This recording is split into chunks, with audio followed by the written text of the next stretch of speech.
አርሰናል ይህንን በክለብ ብሩዥ በጣም አስደናቂ ውድድር ዘመን ያሳለፈን ግሪካዊ የግራ ክንፍ ተጫዋች ግን በማጥቃት ቦታ በሁሉም ስፍራዎች መጫወት የሚችል ባለፈው ክረምት እንደ ክሪስታል ፓላስና ኒውካስል አይነት ክለቦች ለማስፈረም አነጋግረውት የነበረ ያልተሳካ የኖርዊች ሲቲ የተጫዋችነት ቆይታ የነበረውን ተጫዋች አሁን አርሰናል ኮስተር ያለ ፍላጎት አለው ይላሉ።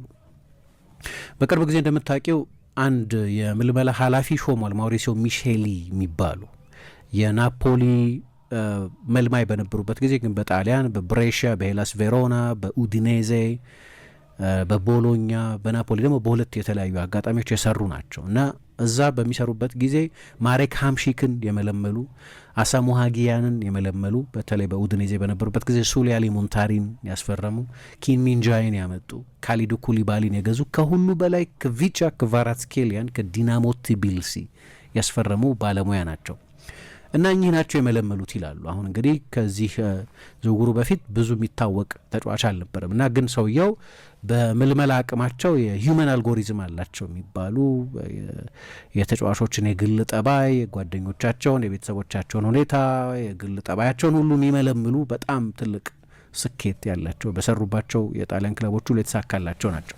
በሳቸው ተመልምሏል ነው የሚባለው። ከቤርታ ዝውውር ይልቅ የበለጠ የሚኬሊ ዝውውር ተደርጎ ነው የሚጠቀሰው እና በዚህ በተጠናቀቀ የውድድር ዘመን ምሳ በ52 ጨዋታዎች ለክለብ ብሩዥ፣ ክለብ ብሩዥ ደግሞ በቻምፒየንስ ሊግ ከአትሌቲኮ ማድሪድም ጋር ከባርሰሎናም ጋር ሲጫወት አይተነዋል። 22 ጎሎች አስቆጥሯል። 29 የመጨረሻ ኳሶች አቀብሏል። ወይም በ52 ጨዋታዎች 51 የጎል ተሳትፏል። እንግዲህ አሁን እዚህ ውስጥ ያለው ትልቁ ካቪያት የቤልጅየም ሊግ መሆኑ ነው። ግን በቤልጅየም ሊግም ቢሆን ቁጥሩ ግን በጣም አስደናቂ ነው። በየትኛውም ሊግ ቢሆን ትልቅ ቁጥር ነው ይሄ።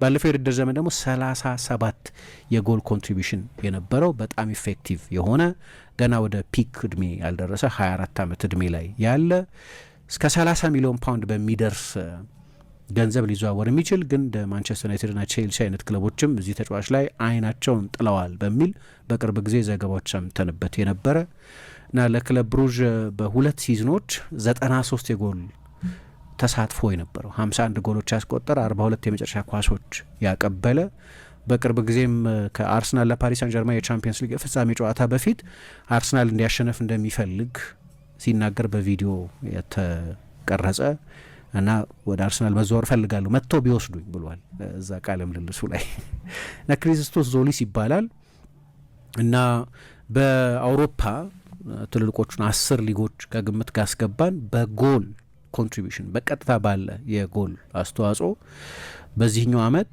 ሃሪኬን 68 የጎል አስተዋጽኦ አለው ወይም የጎል ኢንቮልቭመንት ተሳትፎ አለው፣ አሲስቶችና ጎሎች ማለት ነው። ማይክል ኦሊሴ 54 አለው። ሁለቱ ብቻ ናቸው ከሱ የሚሻሉት። ግን እንዳልኩት የሚጫወተው በቤልጅየም ፕሮ ሊግ ውስጥ በመሆኑ ምክንያት በትልቆቹ የአውሮፓ ሊጎች ጋር ከሚጫወቱ ተጫዋቾች ጋር ቁጥሩን ማነጻጸር በጣም አስቸጋሪ ነው። ግን በተለይ በመጨረሻዎቹ 14 ጨዋታዎች ክለብ ብሩዥ የቤልጅየም ሊግ ሻምፒዮን በሆነባቸው በነዛ ጨዋታዎች በ14 ተከታታይ ጨዋታዎች ቢያንስ የአሲስት ወይም የጎል ተሳትፎ ነበሩ። ቢያንስ አሲስት ነበሩ 14 ተከታታይ ጨዋታዎች ላይ።